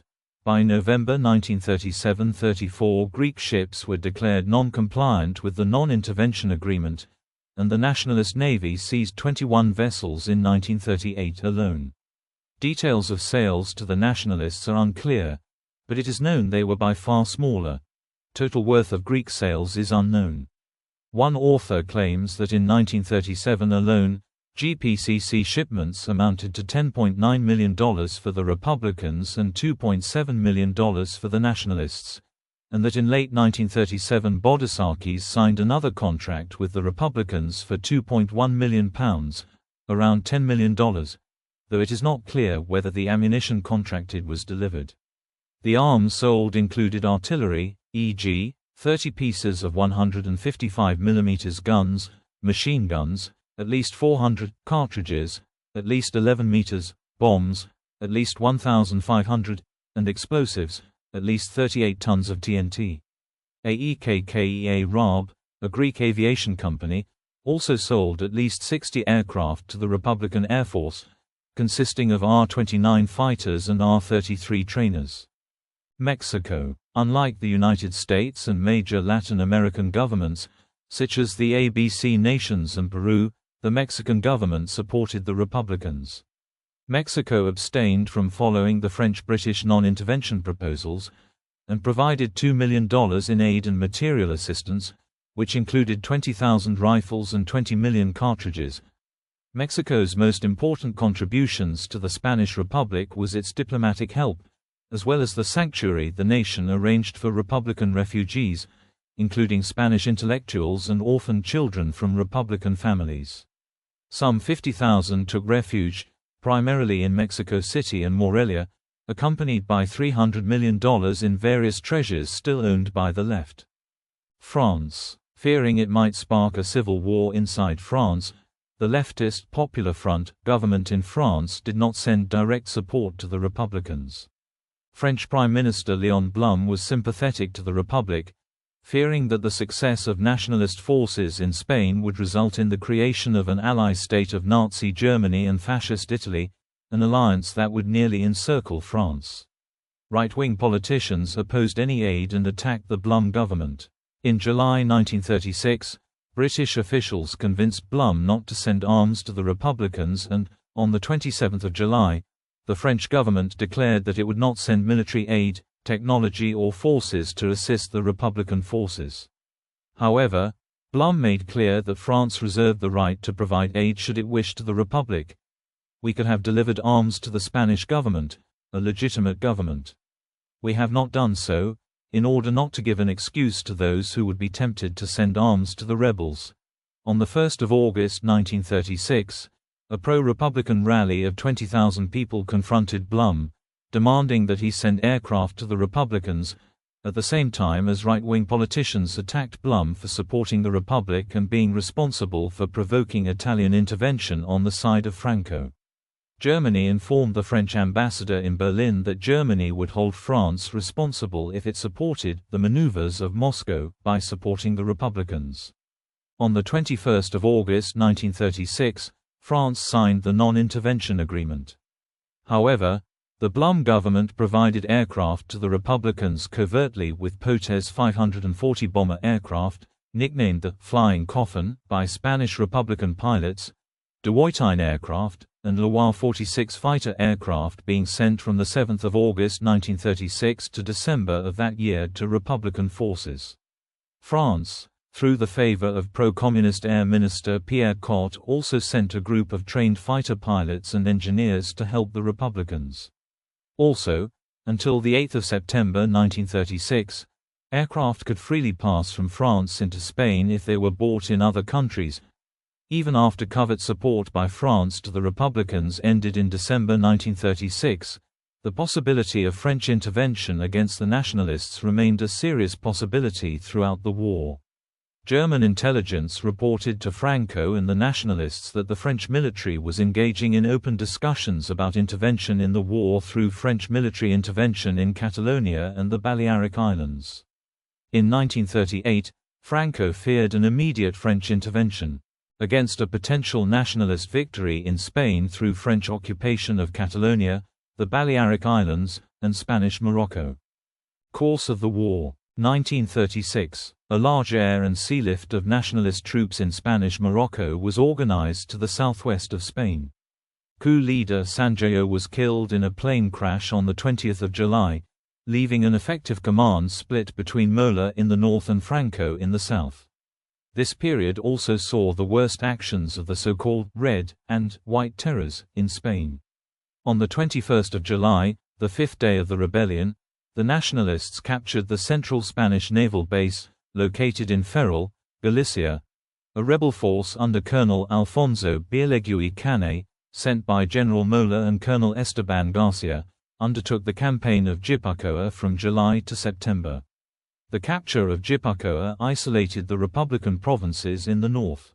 On 5 September, the Nationalists closed the French border to the Republicans in the Battle of Irun. On 15 September, San Sebastián, home to a divided Republican force of anarchists and Basque nationalists, was taken by nationalist soldiers. The Republic proved ineffective militarily, relying on disorganized revolutionary militias. The Republican government under Girol resigned on 4 September, unable to cope with the situation, and was replaced by a mostly socialist organization under Francisco Largo Caballero. The new leadership began to unify central command in the Republican zone. The civilian militias were often simply just civilians armed with whatever was available. Thus, they fared poorly in combat, particularly against the professional army of Africa armed with modern weapons, ultimately contributing to Franco's rapid advance. On the nationalist side, Franco was chosen as chief military commander at a meeting of ranking generals at Salamanca on 21 September, now called by the title Generalissimo. Franco won another victory on 27 September when his troops relieved the siege of the Alcázar in Toledo, which had been held by a nationalist garrison under Colonel José Moscardo Ituat since the beginning of the rebellion, resisting thousands of Republican troops, who completely surrounded the isolated building. Moroccans and elements of the Spanish Legion came to the rescue. 2 days after relieving the siege, Franco proclaimed himself Caudillo, chieftain, the Spanish equivalent of the Italian Duce and the German Führer, meaning director, while forcibly unifying the various and diverse Falangist, Royalist and other elements within the nationalist cause. The diversion to Toledo gave Madrid time to prepare a defense but was hailed as a major propaganda victory and personal success for Franco. On 1 October 1936, General Franco was confirmed head of state and armies in Burgos. A similar dramatic success for the Nationalists occurred on 17 October, when troops coming from Galicia relieved the besieged town of Oviedo, in northern Spain. In October, the Francoist troops launched a major offensive toward Madrid, reaching it in early November and launching a major assault on the city on 8 November. The Republican government was forced to shift from Madrid to Valencia, outside the combat zone, on 6 November. However, the Nationalists' attack on the capital was repulsed in fierce fighting between 8 and 23 November.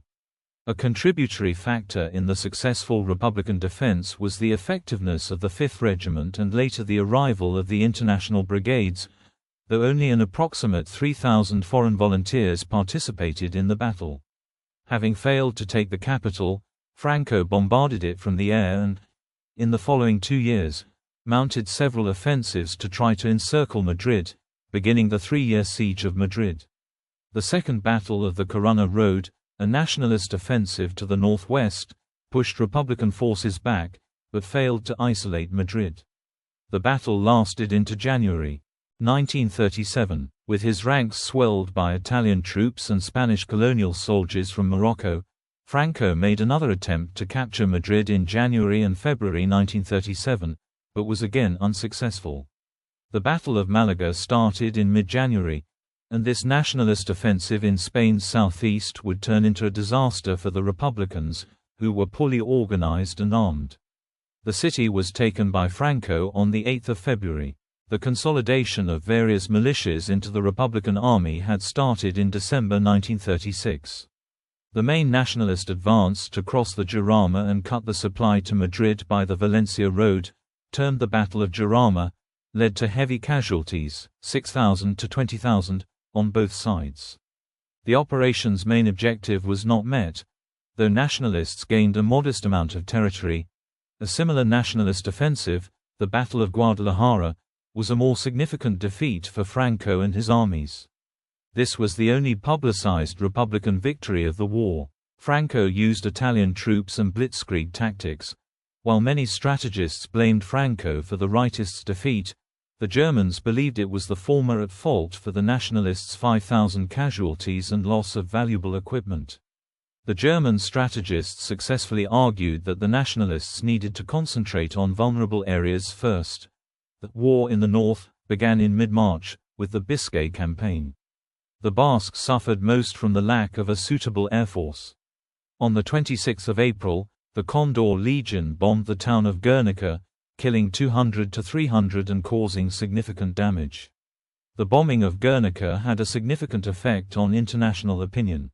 The Basques retreated from the area. April and May saw the May Days, infighting among Republican groups in Catalonia. The dispute was between an ultimately victorious government, communist forces and the anarchist CNT. The disturbance pleased nationalist command, but little was done to exploit Republican divisions. After the fall of Guernica, the Republican government began to fight back with increasing effectiveness. In July, it made a move to recapture Segovia, forcing Franco to delay his advance on the Bilbao front, but for only 2 weeks. The Huesca offensive failed similarly. Mola, Franco's second-in-command, was killed on the 3rd of June, in an airplane accident. In early July, despite the earlier loss at the Battle of Bilbao, the government launched a strong counter-offensive to the west of Madrid, focusing on Brunete. The Battle of Brunete, however, was a significant defeat for the Republic, which lost many of its most accomplished troops. The offensive led to an advance of 50 square kilometers, 19 square miles, and left 25,000 Republican casualties. A Republican offensive against Zaragoza was also a failure. Despite having land and aerial advantages, the Battle of Belchite, a place lacking any military interest, resulted in an advance of only 10 kilometers, 6.2 miles, and the loss of much equipment. Franco invaded Aragon and took the city of Santander in Cantabria in August. With the surrender of the Republican army in the Basque territory came the Santona Agreement. Gijon finally fell in late October in the Asturias offensive. Franco had effectively won in the north. At November's end, with Franco's troops closing in on Valencia, the government had to move again, this time to Barcelona. 1938. The Battle of Teruel was an important confrontation in 1938, its outcome heralding future progress of the war. The city, which had formerly belonged to the Nationalists, was conquered by Republicans in January. Francoist troops launched a counter-offensive and recovered the city by the 22nd of February, the Nationalists relying heavily on German and Italian air support. Teruel secured. On the 7th of March the Nationalists launched the Aragon offensive. By the 14th of April, they had pushed east through to the Mediterranean, cutting the Republican-held portion of Spain in two. The Republican government attempted to sue for peace in May, but Franco demanded unconditional surrender, and the war raged on. In July, the Nationalist army pressed southward from Teruel, pushing south along the coast toward the capital of the Republic at Valencia, but was halted in heavy fighting along the XYZ line, a system of fortifications defending Valencia. The Republican government then launched an all-out campaign to reconnect their territory in the Battle of the Ebro, from the 24th of July until the 26th of November. The scale of the Republican offensive forced Franco to personally take command. The Republican Ebro campaign was unsuccessful, undermined by the agreement signed in Munich, Germany, between Hitler and Chamberlain. The Munich Agreement effectively caused a collapse in Republican morale by ending hope of an anti-fascist alliance with Western powers. The subsequent Republican retreat from the Ebro all but determined the outcome of the war. 8 days before the new year, Franco threw massive forces into an invasion of Catalonia. 1939. Franco's troops conquered Catalonia in a whirlwind campaign during the first 2 months of 1939. Tarragona fell on the 15th of January, followed by Barcelona on the 26th of January and Girona on the 2nd of February. On the 27th of February, the United Kingdom and France recognized the Franco regime. Only Madrid and a few other strongholds remained for the Republican forces. On the 5th of March 1939, the Republican Army, led by the Colonel Segismundo Casado and the politician Julián Besteiro, rose against the Prime Minister Juan Negrín and formed the National Defense Council, Consejo Nacional de Defensa or CND, to negotiate a peace deal. Negrín fled to France on the 6th of March, but the communist troops around Madrid rose against the junta, starting a brief civil war within the civil war. Casado defeated them, and began peace negotiations with the Nationalists, but Franco refused to accept anything less than unconditional surrender. On the 26th of March, the Nationalists started a general offensive. On the 28th of March the Nationalists occupied Madrid and, by the 31st of March, they controlled all Spanish territory. Franco proclaimed victory in a radio speech aired on the 1st of April, when the last of the Republican forces surrendered. After the end of the war, there were harsh reprisals against Franco's former enemies. Thousands of Republicans were imprisoned and at least 30,000 executed. Other estimates of these deaths range from 50,000 to 200,000, depending on which deaths are included. Many others were put to forced labor, building railways, draining swamps, and digging canals. At the end of the war, in what was called La Retirada, withdrawal, hundreds of thousands of Republicans fled abroad, with some 500,000 fleeing to France. Refugees were confined in internment camps of the French Third Republic, such as Camp Gurs or Camp Vernet, where 12,000 Republicans were housed in squalid conditions. In his capacity as consul in Paris, Chilean poet and politician Pablo Neruda organized the immigration to Chile of 2,200 Republican exiles in France using the ship SS Winnipeg. Of the 17,000 refugees housed in Gurs, farmers and others who could not find relations in France were encouraged by the Third Republic, in agreement with the Francoist government, to return to Spain. The great majority did so and were turned over to the Francoist authorities in Irún. From there, they were transferred to the Miranda de Ebro camp for purification, according to the law of political responsibilities. After the proclamation by Marshal Philippe Pétain of the Vichy regime, the refugees became political prisoners. And the French police attempted to round up those who had been liberated from the camp. Along with other undesirable people, the Spaniards were sent to the Drancy internment camp before being deported to Nazi Germany. About 5,000 Spaniards died in the Mauthausen concentration camp. After the official end of the war, guerrilla warfare was waged on an irregular basis by the Spanish Marquis well into the 1950s, gradually reduced by military defeats and scant support from the exhausted population. In 1944, a group of Republican veterans, who also fought in the French resistance against the Nazis, invaded the Val d'Aran in northwest Catalonia, but were defeated after 10 days. According to some scholars, The Spanish Civil War lasted until 1952. Until 1939 it was conventional civil war, but afterwards it turned into an irregular civil war. Evacuation of children. The Republicans oversaw the evacuation of 30,000 to 35,000 children from their zone, starting with Basque areas, from which 20,000 were evacuated. Their destinations included the United Kingdom and the USSR, and many other countries in Europe, along with Mexico. The policy of evacuating children to foreign countries was initially opposed to by elements in the government as well as private charities, who saw the policy as unnecessary and harmful to the well-being of the evacuated children. On the 21st of May 1937, around 4,000 Basque children were evacuated to the UK on the aging steamship SS Habana from the Spanish port of Santurce.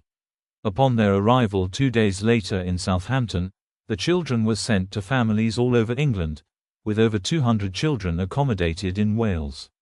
The upper age limit was initially set at 12 but raised to 15. By mid-September, all of Los Niños Vascos, as they became known, had found homes with families.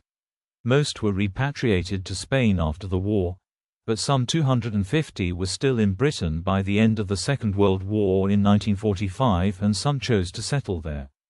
Financing. During the Civil War, the Nationalist and Republican military expenditures combined totaled some $3.89 billion, on average $1.44 billion annually. The overall Nationalist expenditures are calculated at $2.04 billion, while the Republican ones reached ca. $1.85 billion. In comparison, in 1936 to 1938, the French military expenditure totaled $0.87 billion, the Italian ones reached $2.64 billion, and the British ones stood at $4.13 billion. As in the mid-1930s, the Spanish GDP was much smaller than the Italian, French or British ones, and as in the Second Republic, the annual defense and security budget was usually around $13 billion. Total annual governmental spendings were close to $0.65 billion. Wartime military expenditures put huge strain on the Spanish economy.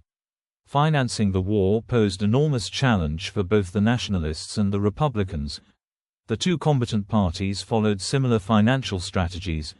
In both cases, money creation, rather than new taxes or issue of debt, was key to financing the war. Both sides relied mostly on domestic resources. In the case of the Nationalists, they amounted to 63% of the overall spendings, $1.28 billion, and in the case of the Republicans they stood at 59%, $1.09 billion. In the Nationalists' zone, money creation was responsible for some 69% of domestic resources, while in the Republican one the corresponding figure stood at 60%. It was accomplished mostly by means of advances, credits, loans and debit balances from respective central banks. However, while in the Nationalist zone the rising stock of money was only marginally above the production growth rate, in the Republican zone it by far exceeded dwindling production figures. The result was that while by the end of the war the Nationalist inflation was 41% compared to 1936, the Republican one was in triple digits. The second component of domestic resource was fiscal revenue. In the Nationalist zone it grew steadily, and in the second half of 1938 it was 214% of the figure from the second half of 1936. In the Republican zone, fiscal revenues in 1937 dropped to some 25% of revenues recorded in the proportional area in 1935 but recovered slightly in 1938. Neither side re-engineered the pre-war tax system. Differences resulted from dramatic problems with tax collection in the Republican zone and from the course of the war, as more and more of the population were governed by the Nationalists. A smaller percentage of domestic resources came from expropriations, donations or internal borrowing. Foreign resources amounted to 37% in case of the Nationalists, $76 billion, and 41%. In case of the Republicans, $77 billion. For the Nationalists it was mostly the Italian and German credit. In case of the Republicans, it was sales of gold reserves, mostly to the USSR and in much smaller amount to France. None of the sides resolved to public borrowing and none floated debt on foreign exchange markets.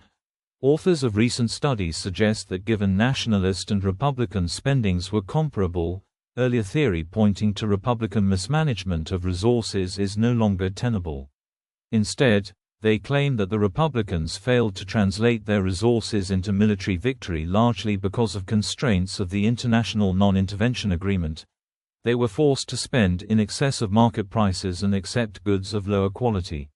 Initial turmoil in the Republican zone contributed to problems, while at later stages the course of the war meant that population, territory and resources kept shrinking. Friction between Republican leadership and Catalonia. Given the lack of operativeness of the Republican army after the fascist coup d'état, the columns of militiamen temporarily played their role. There was also an expedition supported by the Generalitat de Catalunya to recover Mallorca. The lack of support from the Spanish government for the underlying cause of the Generalitat being involved into the operation and the Catalanist propaganda that promoted the enlistment of volunteers forced the withdrawal. President Aznar would describe the initiative as, "That crazy operation was born from the tyrannical vanity, petulance and deviant ambition of some Barcelona politicians." Not recapturing Mallorca would be of great importance in the future course of the war.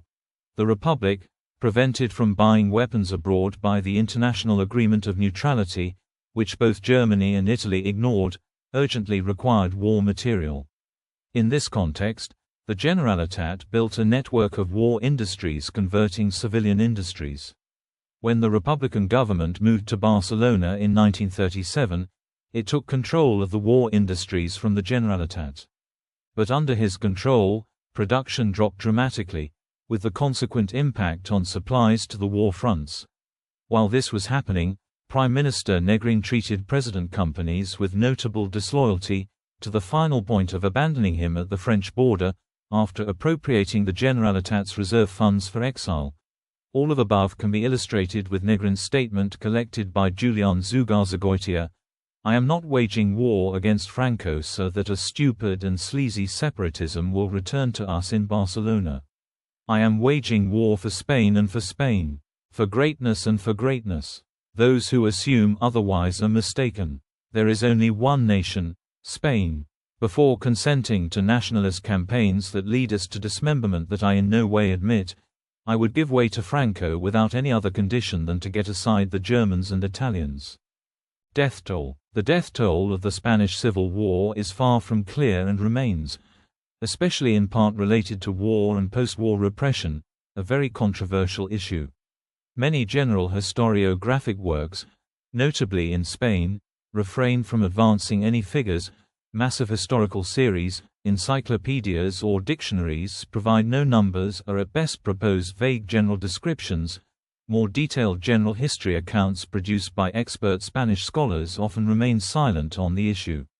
Foreign scholars, especially English-speaking historians, are more willing to offer some general estimates, though some have revised their projections, usually downward, and the figures vary from 1 million to 250,000.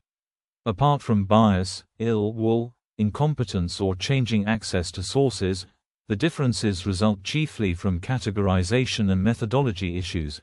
The totals advanced usually include or exclude various categories. Scholars who focus on killings or violent deaths most typically list 1. Combat and combat-related deaths. Figures in this rubric range from 100,000 to 700,000. 2. Rearguard terror, both judicial and extrajudicial, recorded until the end of the Civil War, 103,000 to 235,000. 3. Civilian deaths from military action, typically air raids, 10,000 to 15,000. These categories combined point to totals from 235,000 to 715,000. Many authors opt for a broader view and calculate death toll by adding also 4. Above the norm deaths caused by malnutrition, hygiene shortcomings, cold, illness, etc. recorded until the end of the Civil War, 30,000 to 630,000. It is not unusual to encounter war statistics which include 5. Post-war terror related to Civil War, at times up to the year of 1961 to 23,000 to 200,000. Some authors also add 6 foreign combat and combat-related deaths, 3,000 to 25,000, 7 Spaniards killed in World War II, 6,000, 8 deaths related to post-war guerrilla, typically the invasion of Val d'Aran, 4,000, 9 above-the-norm deaths caused by malnutrition, etc., recorded after the Civil War but related to it, 160,000 to 300,000. Demographers take an entirely different approach. Instead of adding up deaths from different categories, they try to gauge the difference between the total number of deaths recorded during the war and the total that would result from applying annual death averages from the 1926 to 1935 period. This difference is considered excess death resulting from the war. The figure they arrive at for the 1936 to 1939 period is 346,000. The figure for 1936 to 1942, including the years of post-war deaths resulting from terror and war sufferings, is 540,000. Some scholars go even further and calculate the war's population loss or demographic impact. In this case, they might include also 10 migration abroad, 160,000 to 730,000, and 11 decrease in birth rate, 500,000 to 570,000. Atrocities. Death totals remain debated. British historian Anthony Beevor wrote in his History of the Civil War that Franco's ensuing White Terror resulted in the deaths of 200,000 people and that the Red Terror killed 38,000. Julius Ruiz contends that, although the figures remain disputed, a minimum of 37,843 executions were carried out in the Republican zone, with a maximum of 150,000 executions, including 50,000 after the war, in Nationalist Spain. Historian Michael Seidman stated that the Nationalists killed approximately 130,000 people and the Republicans approximately 50,000 people. In 2008, a Spanish judge, Baltasar Garzon, opened an investigation into the executions and disappearances of 114,266 people between the 17th of July 1936 and December 1951. Among the executions investigated was that of the poet and dramatist Federico Garcia Lorca, whose body has never been found. Mention of Garcia Lorca's death was forbidden during Franco's regime. Research since 2016 has started to locate mass graves, using a combination of witness testimony, remote sensing and forensic geophysics techniques. Historians such as Helen Graham, Paul Preston, Anthony Beevor, Gabriel Jackson and Hugh Thomas argue that the mass executions behind the nationalist lines were organized and approved by the nationalist rebel authorities, while the executions behind the Republican lines were the result of the breakdown of the Republican state and chaos. Though there was much wanton killing in rebel Spain, the idea of the limpieza, the cleaning up of the country from the evils which had overtaken it, was a disciplined policy of the new authorities and a part of their program of regeneration. In Republican Spain, most of the killing was the consequence of anarchy, the outcome of a national breakdown, and not the work of the state, although some political parties in some cities abetted the enormities, and some of those responsible ultimately rose to positions of authority. Conversely, historians such as Stanley Payne, Julius Ruiz and José Sanchez argue that the political violence in the Republican zone was in fact organized by the left. In general, this was not an irrepressible outpouring of hatred by the man in the street for his oppressors, as it has sometimes been painted, but a semi-organized activity carried out by sections of nearly all the leftist groups. In the entire leftist zone, the only organized political party that eschewed involvement in such activity were the Basque Nationalists. Nationalist atrocities, which authorities frequently ordered so as to eradicate any trace of leftism in Spain, were common. The notion of a limpieza, cleansing, formed an essential part of the rebel strategy, and the process began immediately after an area had been captured. Estimates of the death toll vary. Historian Paul Preston estimates the minimum number of those executed by the rebels as 130,000, while Anthony Beevor places the figure much higher at an estimated 200,000 dead. The violence was carried out in the rebel zone by the military, the civil guard and the phalange in the name of the regime. Julius Ruiz reports that the Nationalists killed 100,000 people during the war and executed at least 28,000 immediately after. The first 3 months of the war were the bloodiest, with 50 to 70% of all executions carried out by Franco's regime, from 1936 to 1975, occurring during this period. The first few months of killings lacked much in the way of centralization, being largely in the hands of local commanders. According to Stanley Payne and Jesus Palacios, General Mola was taken aback by them, despite his own planning emphasizing the need for violence. Early in the conflict he had ordered a group of leftist militiamen to be immediately executed, only to change his mind and rescind the order. Many such acts were committed by reactionary groups during the first weeks of the war. This included the execution of schoolteachers, because the efforts of the Second Spanish Republic to promote laicism and displace the church from schools by closing religious educational institutions were considered by the Nationalists as an attack on the Roman Catholic Church. Extensive killings of civilians were carried out in the cities captured by the Nationalists, along with the execution of unwanted individuals. These included non-combatants such as trade unionists, Popular Front politicians, suspected Freemasons, Basque, Catalan, Andalusian, and Galician nationalists, Republican intellectuals, relatives of known Republicans, and those suspected of voting for the Popular Front. The Nationalists also frequently killed military officers who refused to support them in the early days of the coup. Many killings in the first few months were often done by vigilantes and civilian death squads, with the Nationalist leadership often condoning their actions or even assisting them.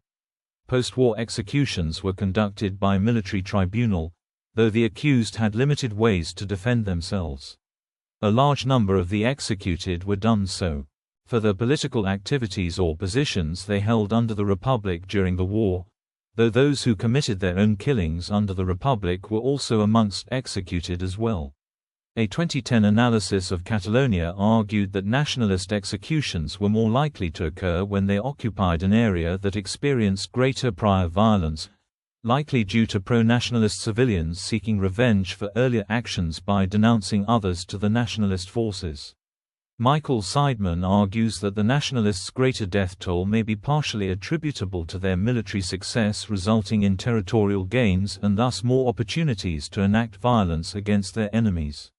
However, during the war, executions declined as the Francoist state began to establish itself. Nationalist forces massacred civilians in Seville, where some 8,000 people were shot, 10,000 were killed in Córdoba, 6,000 to 12,000 were killed in Badajoz after more than 1,000 landowners and conservatives were killed by the revolutionaries. In Granada, where working-class neighborhoods were hit with artillery and right-wing squads were given free rein to kill government sympathizers, at least 2,000 people were murdered. In February 1937, over 7,000 were killed after the capture of Malaga. When Bilbao was conquered, thousands of people were sent to prison. There were fewer executions than usual, however, because of the effect Guernica left on nationalists' reputations internationally. The numbers killed as the columns of the Army of Africa devastated and pillaged their way between Seville and Madrid are particularly difficult to calculate. Landowners who owned the large estates of southern Spain rode alongside the Army of Africa to reclaim via force of arms the land given to the landless peasants by the Republican government.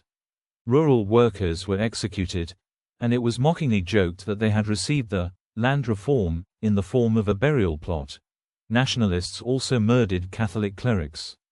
In one particular incident, following the capture of Bilbao, they took hundreds of people, including 16 priests who had served as chaplains for the Republican forces, to the countryside or graveyards and murdered them. Franco's forces also persecuted Protestants, including murdering 20 Protestant ministers. Franco's forces were determined to remove the Protestant heresy from Spain. The Nationalists also persecuted Basques, as they strove to eradicate Basque culture. According to Basque sources, some 22,000 Basques were murdered by Nationalists immediately after the Civil War. The Nationalist side conducted aerial bombing of cities in Republican territory, carried out mainly by the Luftwaffe volunteers of the Condor Legion and the Italian Air Force volunteers of the Corpo Truppi Volontari. Madrid, Barcelona, Valencia, Guernica, Durango, and other cities were attacked. The bombing of Guernica was the most controversial. The Italian Air Force conducted a particularly heavy bombing raid on Barcelona in early 1938. While some nationalist leaders did oppose the bombing of the city, for example, Generals Yeague and Moscardo, who were noted for being nonconformists, protested against the indiscriminate destruction, other nationalist leaders, often those of a fascist persuasion, approved of the bombings which they saw as necessary to cleanse Barcelona. Michael Seidman observes that the nationalist terror was a key part of the nationalist victory as it allowed them to secure their rear. The Russian whites, in their civil war, had struggled to suppress peasant rebellions, bandits and warlordism behind their lines. British observers argued that if the Russian whites had been able to secure law and order behind their lines, they would have won over the Russian peasantry, while the inability of the Chinese nationalists to stop banditry during the Chinese Civil War did severe damage to the regime's legitimacy. The Spanish nationalists, in contrast, imposed a puritanically terrorist order on the populace in their territory. They never suffered from serious partisan activity behind their lines, and the fact that banditry did not develop into a serious problem in Spain, despite how easy it would have been in such mountainous terrain, demands explanation. Seidman argues that severe terror, combined with control of the food supply, explains the general lack of guerrilla warfare in the nationalist rear. A 2009 analysis of nationalist violence argues that evidence supports the view that killings were used strategically by the nationalists to preemptively counter potential opposition by targeting individuals and groups deemed most likely to cultivate future rebellions, thus helping the nationalists win the war. Republicans. Scholars have estimated that between 38,000 and 70,000 civilians were killed in Republican-held territories, with the most common estimate being around 50,000. Whatever the exact number, the death toll was far exaggerated by both sides, for propaganda reasons, giving birth to the legend of the Millón de Muertos. Franco's government would later give names of 61,000 victims of the Red Terrors, but which are not considered objectively verifiable. The deaths would form the prevailing outside opinion of the Republic up until the bombing of Guernica. The leftist revolution of 1936 that preceded the war was accompanied since the first months by an escalation of leftist anti-clerical terror that, between 18 and the 31st of July alone, killed 839 religious, continuing during the month of August with 2,055 other victims, including 10 bishops killed. That was 42% of the total number of registered victims in that year. Particularly noteworthy repression was conducted in Madrid during the war. The Republican government was anti-clerical, and, when the war began, supporters attacked and murdered Roman Catholic clergy in reaction to the news of military revolt.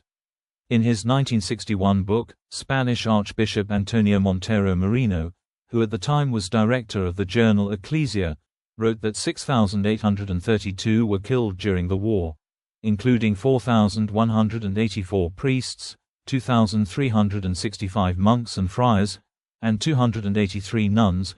Many were first raped before they died, in addition to 13 bishops, a figure accepted by historians, including Beaver. Some of the killings were carried out with extreme cruelty, some were burned to death. There are reports of castration and disembowelment. Some sources claim that by the conflict's end, 20% of the nation's clergy had been killed. The execution of the Sacred Heart of Jesus by communist militiamen at Cerro de los Ángeles near Madrid, on 7 August 1936, was the most infamous of widespread desecration of religious property. In dioceses where the Republicans had general control, a large proportion, often a majority, of secular priests were killed. Michael Seidman argues that the hatred of the Republicans for the clergy was in excess of anything else. While local revolutionaries might spare the lives of the rich and right-wingers, they seldom offered the same to priests. Like clergy, civilians were executed in Republican territories. Some civilians were executed as suspected Falangists. Others died in acts of revenge after Republicans heard of massacres carried out in the Nationalist zone. Even families who simply attended Catholic Mass were hunted down, including children. Air raids committed against Republican cities were another driving factor. Shopkeepers and industrialists were shot if they did not sympathize with the Republicans and were usually spared if they did. Fake justice was sought through commissions, named Checkers after the Soviet secret police organization. Many killings were done by paseos, impromptu death squads that emerged as a spontaneous practice amongst revolutionary activists in Republican areas. According to Seidman, the Republican government only made efforts to stop the actions of the paseos late in the war. During the first few months, the government either tolerated it or made no efforts to stop it. The killings often contained a symbolic element, as those killed were seen as embodying an oppressive source of power and authority.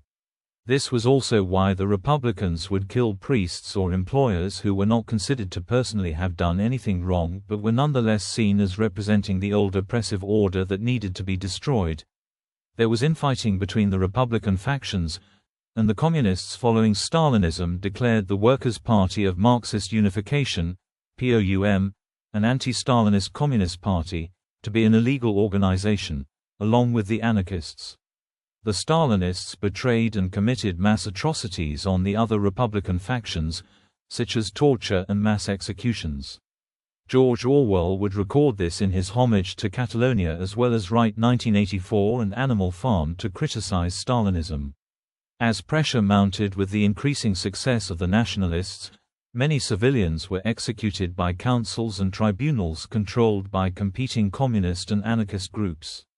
Some members of the latter were executed by Soviet-advised communist functionaries in Catalonia, as recounted by George Orwell's description of the purges in Barcelona in 1937, in which followed a period of increasing tension between competing elements of the Catalan political scene. Some individuals fled to friendly embassies, which would house up to 8,500 people during the war. In the Andalusian town of Ronda, 512 suspected nationalists were executed in the first month of the war. Communist Santiago Carrillo Solares was accused of the killing of nationalists in the Paracuelos massacre near Paracuelos de Jarama. Pro-Soviet communists committed numerous atrocities against fellow Republicans, including other Marxists. Henri Martí, known as the Butcher of Albacete, was responsible for the deaths of some 500 members of the international brigades. Andrés Nin, leader of the POUM, Workers' Party of Marxist Unification, and many other prominent POUM members, were murdered by the Communists, with the help of the USSR's NKVD. The Republicans also conducted their own bombing attacks on cities, such as the bombing of Cabra. According to Stanley Payne and Jesus Palacios, the Republicans conducted more indiscriminate air raids on cities and civilian targets than the Nationalists, although their attacks were often weak and ineffective. Michael Seidman argues that the better-trained Nationalist Air Force was more effective at inflicting casualties, killing an estimated 11,000 civilians compared to approximately 4,000 for the Republican Air Force. 38,000 people were killed in the Republican zone during the war, 17,000 of whom were killed in Madrid or Catalonia within a month of the coup. While the Communists were forthright in their support of extrajudicial killings, much of the Republican side was appalled by the murders. Aznar came close to resigning. He, alongside other members of parliament and a great number of other local officials, attempted to prevent nationalist supporters from being lynched. Some of those in positions of power intervened personally to stop the killings. Social revolution. In the anarchist-controlled areas, Aragon and Catalonia, in addition to the temporary military success, there was a vast social revolution in which the workers and peasants collectivized land and industry and set up councils parallel to the paralyzed Republican government. This revolution was opposed by the Soviet-supported communists who campaigned against the loss of civil property rights. As the war progressed, the government and the communists were able to exploit their access to Soviet arms to restore government control over the war effort, through diplomacy and force. Anarchists and the Workers' Party of Marxist Unification, Partido Obrero de Unificación Marxista, POUM, were integrated into the regular army, albeit with resistance. The POUM Trotskyists were outlawed and denounced by the Soviet-aligned communists as an instrument of the fascists. In the May days of 1937, many thousands of anarchist and communist Republican soldiers fought for control of strategic points in Barcelona. The pre-war Falange was a small party of some 30,000 to 40,000 members. It also called for a social revolution that would have seen Spanish society transformed by national syndicalism. Following the execution of its leader, José Antonio Primo de Rivera, by the Republicans, the party swelled in size to several hundred thousand members. The leadership of the Falange suffered 60% casualties in the early days of the Civil War, and the party was transformed by new members and rising new leaders, called camises nuevas, new shirts, who were less interested in the revolutionary aspects of national syndicalism. Subsequently, Franco united all fighting groups into the traditionalist Spanish Falange and the national syndicalist offensive juntas, Spanish, Falange Española Tradicionalista de las Juntas de Ofensiva Nacional Sindicalista, FETY de las Jones. The 1930s also saw Spain become a focus for pacifist organizations, including the Fellowship of Reconciliation, the War Resisters League, and the War Resisters International. Many people including, as they are now called, the insumisos, defiant ones, conscientious objectors, argued and worked for non-violent strategies. Prominent Spanish pacifists, such as Amparo Parchuy Gascon and José Broca, supported the Republicans. Broca argued that Spanish pacifists had no alternative but to make a stand against fascism. He put this stand into practice by various means, including organizing agricultural workers to maintain food supplies, and through humanitarian work with war refugees. Art and propaganda. Throughout the course of the Spanish Civil War, people all over the world were exposed to the goings-on and effects of it on its people not only through standard art, but also through propaganda. Motion pictures, posters, books, radio programs, and leaflets are a few examples of this media art that was so influential during the war. Produced by both nationalists and Republicans, propaganda allowed Spaniards a way to spread awareness about their war all over the world.